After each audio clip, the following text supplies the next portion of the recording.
I know we think that, oh my gosh, education, we have to do it all now.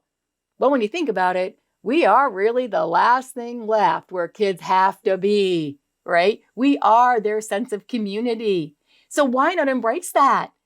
Wrap yourself around it and say, yeah, we're the one place kids have to be by law. So let's make it a place where kids want to run into the building, not run out of the building. Let's make it a place where we want to run into the building. Let's be self-aware. You're going to have mornings. You're going to have mornings this year where you're going to wake up and you're going to go, yeah, you've done this. I got this. I got this. All right. I got this. I got this all down. Then you're going to have mornings where you're going to look in the mirror and you're going to say, God, I don't want to do this today. And that's okay. That is okay. Say it.